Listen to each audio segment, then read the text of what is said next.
In die Exodus verhaal verlos God sy volk uit slawerny om hulle na 'n nuwe tuiste te bring, na 'n ver land vol oorvloed. Maar God het Israel nie direk daarheen geneem nie. God lei Israel eerder op die lang pad deur 'n harde, droë wildernis. Maar waarom? Hoekom hulle deur die woestyn neem? Ja, dit is 'n belangrike vraag. Kom ons ondersoek die Bybelse tema van die wildernis. So hier is iets interessants aan die gang. Die verhaal van die Bybel begin in 'n lewelose wildernis. Maar dan veroorsaak God se lewe dat 'n fontein van water uit die droë grond opkom. Vanuit daai fontein plant God 'n tuin. 'n Tuin vol van God se eie lewe. En dan, buitekant die tuin, vorm God die mens uit die stof van die wildernis. En God plaas die mensdom in die tuin. Reg, sodat hulle met God se lewe verbind kan wees. Om naby God se lewe te bly, moet mense egter leer hoe om in die tuin suksesvol te wees. En dit leer ons beteken om na God se stem te luister. Maar daar is nog 'n stem in die tuin. Ja, die stem van die bedrieër wat sê, God kan nie vertrou word nie. Trouwens, God steek iets vir jou weg. Jy kan die lewe leef net soos jy wil. En die mense luister na daardie stem. En as gevolg hiervan beland hulle in die wildernis. So die wildernis verteenwoordig die tragedie om van God se lewe afgesny te wees.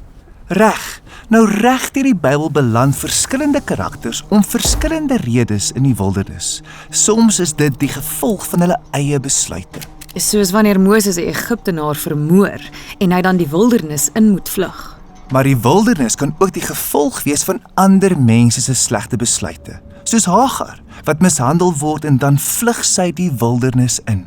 Maar in albei verhale kom ontmoet God hulle in die wildernis en voorsien in hulle behoeftes. God ontmoet Hagar by 'n put en beloof 'n seëning vir haar familie wat vir geslagte lank sal voortduur. En God ontmoet Moses in die wildernis en berei hom voor om sy volk uit slawerny te lei. Goed, so ons is terug by ons eerste vraag. Toe Moses vir Israel uit slawerny lei, waarom hulle eers deur die wildernis neem en nie net direk na die beloofde land nie? Wel, Israel het nog nie geleer om God met hulle lewens te vertrou nie. En daarom het God hulle vir 'n tyd van voorbereiding die wildernis ingelei. Voorbereiding. Wel, die wildernis is regtig rof. Maar God het saam met hulle gegaan en voorsien wat hulle nodig gehad het, net genoeg vir elke dag. Waarom so min? Wel, God was besig om hulle te leer om te vertrou dat hy daar sou wees vir hulle, elke dag. Hy leer hulle om na sy opdrag te luister en met sy lewe verbind te bly. So die sleutel tot oorlewing in die wildernis is dieselfde sleutel tot sukses in die tuin. Ja, die wildernis kan 'n plek wees waar jy oefen om tuinmense te wees. Goed, maar die intensiteit van die wildernis was te veel vir Israel. Die meeste van hulle het nie na God geluister nie. Sommige wou selfs teruggaan na slawerny. En hulle is in die wildernis agtergelaat.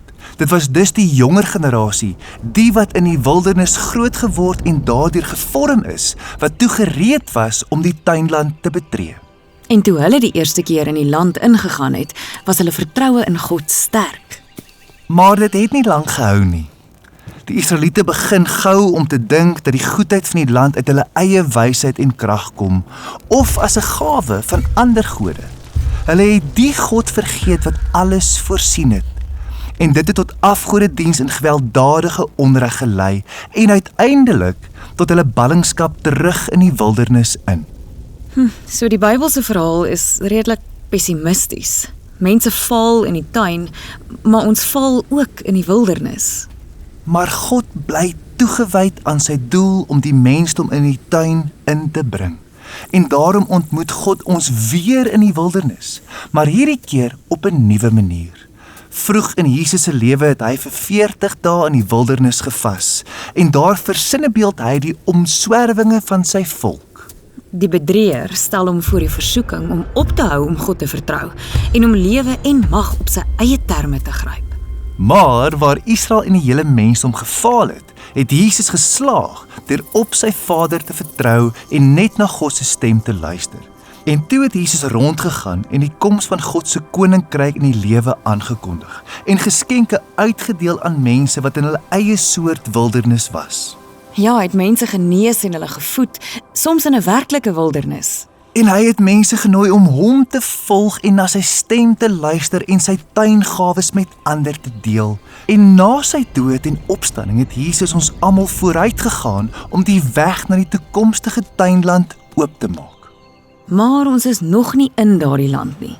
In 'n sekere sin is ons nou soos Israel wat dwaal deur die wildernis, wat dikwels wreed en gevaarlik is. Maar Jesus beloof om by ons te wees en om ons nie noodwendig te gee wat ons wil hê nie, maar wat ons nodig het.